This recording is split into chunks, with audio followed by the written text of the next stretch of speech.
Hey, I just wanted to make a relatively short video, something that had just popped into my head. I know, still doing that stream of conscious thing. I know it's not the best, but it's what I got. And you know what? Fuck you. It is the best. But I've been thinking a lot about like what makes a good role player, because I always talk about, I don't want, bad role players at my table. I don't want bad players. I don't want people who just fuck around and dick off the whole time. But then it was like, I was thinking about it because I know a lot of people who I really enjoy playing with, who put a lot in, who are not great actors. And I think compared to actors, I'm a not so good actor. I'm like kind of a bad actor. But compared to role players, I'd say I'm a pretty good actor. I say I'm pretty good at doing that. And that's when I realized, this is why, so being a good actor and being a good role player aren't the same thing. And this is, I think, a great argument against that stupid anti-role playing line. And I call it anti-role players. They're like the people who love all the miniatures. They love Wizards of the Coast. They cut because they do hate role playing. They love all these things: Wizards of the Coast, miniatures, battle maps, all that. They're anti-role playing, and they have a thing they'll bring up. Well, what if somebody's not good at acting and just wants to play the game? That's like going into play like, recreational football in your backyard, and somebody says, "Well, what if somebody isn't good at football?" It's like, yeah, dude, nobody here is like a professional football player. We're all agreeing to take the recreational football game at least somewhat seriously, and like have enthusiasm, and that is what really makes a good role player. I think that when I consider who I want at my table, it's whoever is going to be the most enthusiastic about running the game and selling. Because I've talked about it in my immersion video, but it's not about acting. It's about selling. It's about really finding what gets people going, and really allowing the big strong ogre chances to show how big and strong he is, and also allowing that big strong ogre to have chances to show how stupid he is. And it's enthusiasm. It's overacting in a role playing game is okay. Obviously, it would be great if we could just be perfect, amazing actors, but obviously most people aren't. So going when you see a big ass monster, going no is much better than being like, oh no, a monster. Sure, your character might have a more nuanced reaction, but if you can't figure out what it is, dialing it up to 100 is always the way to go. It's not ideal, but you know what? I will take a shitty actor who's just fully dedicated to the immersion and just absolutely enthusiastic. I'll take that over a great actor who doesn't give a shit any day.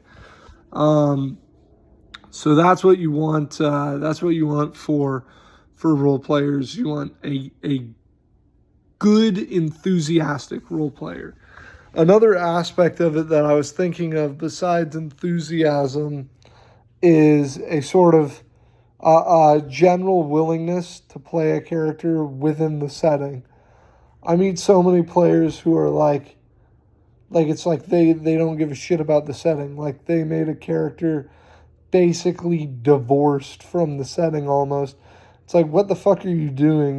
Like, oh, I'm the nice, friendly, human merchant looking for a more democratic society for Bale. Shut the fuck up. Shut the fuck up. What is this happy sunshine bullshit? No. You didn't like that the things in the world are kind of mean. You didn't like that not everything, you didn't like that it's not Forgotten Realms, so you tried to make a Forgotten Realms character. What the fuck is your character talking about? Making Bale a more democratic society.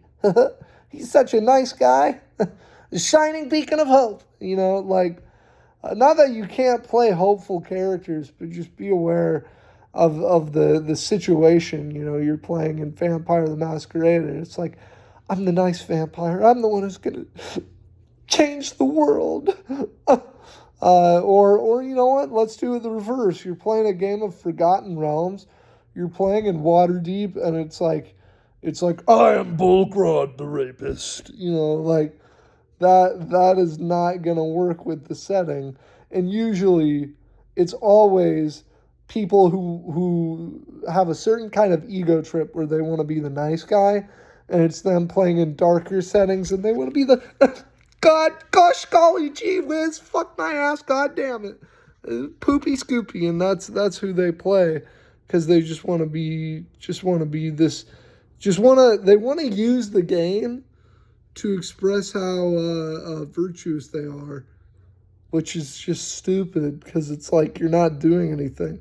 Like, I'm a Christian, I shouldn't say, gee, it, I didn't mean to do that, but like, yeah, I'm a Christian and I hold strong to these values. I'm not going into games playing a devoutly Christian character and just being super religious about it and then being like, did you guys see that? That's how a true Christian role plays. No, that would be stupid as fuck. That would be awful. I play all sorts of characters, villainous, shitty characters, whatever the setting realistically permits, you know. And then that's another point, segueing into that, people who only want to play goody-goody characters, or people who only want to play wicked, evil characters, people who are so set in stone, because you're going to be getting the same shit every time.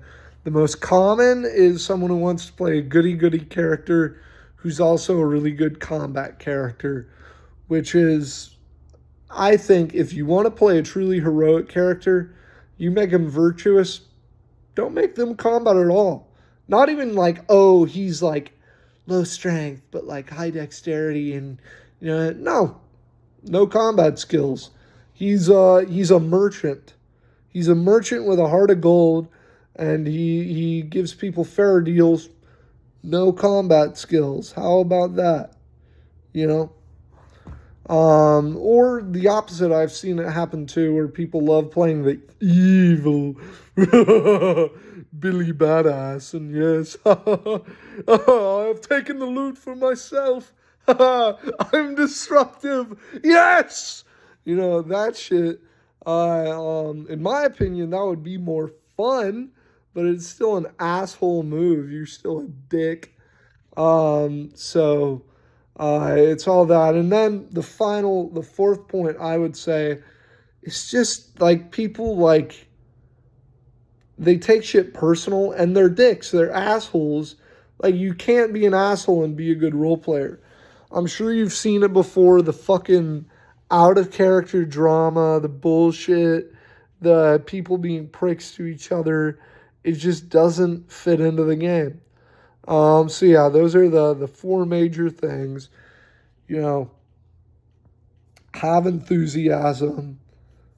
You know, sort of play something that fits into the setting. Don't do the same shit every single time. Be open to playing all sorts of characters. And don't be an asshole. And if you meet those four rules, you know what? You'll probably be a decent enough role player to be in one of my games, because I have a standard and I recommend more people take this standard. Me personally, because it's worked out well for me. I have a standard that's very low and very high at the same time. The part that's very high is that you have to be a good role player, period. Based on those four rules, you have to meet all four of those. Oh yeah, and you can't be politically like correct. You can't or at least you can't be trying to push that on people. But so that's basically the standard. But then once you've met that, I don't give a shit. You don't have to be great. You don't have to be fantastic. We don't have to get along in every way, as long as you're not an asshole. You don't have to be, you don't have to have as many freckles as me, although I will judge you for your lack of humanity, as we know. Looking like someone with diarrhea blasted all over your face is the mark of beauty in Irish culture. You don't have to be a lot of things. Just meet those standards, Be enthusiastic about role playing your character. Be relatively selfless about it. Get into the game. Make a character for the setting. All that. Don't be a dick. Don't come in, you're a sexist, you're a meanie, I hate you. Don't come in like that. And we'll be fine. And, more videos soon. Got to make the video about Lacedarnia. Got a lot of feedback. Almost made me want to redo the video on Quillicalian. I will mention, I forgot to mention the way light and earth plays into her, which I may as well do really quick.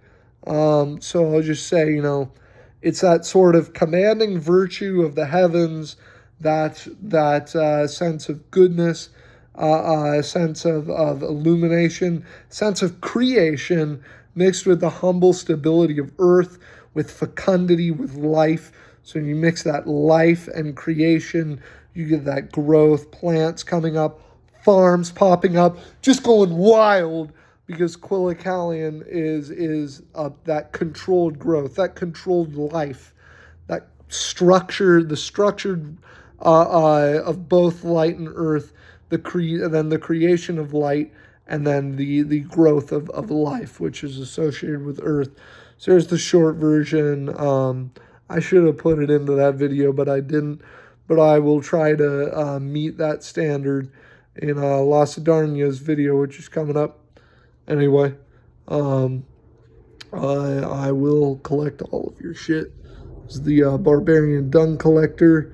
For the 5 people who watch my videos, if you don't already, I recommend watching Black Lodge Podcast. They're a lot better at this stuff than I am, and they care a lot more, so they're always a good option.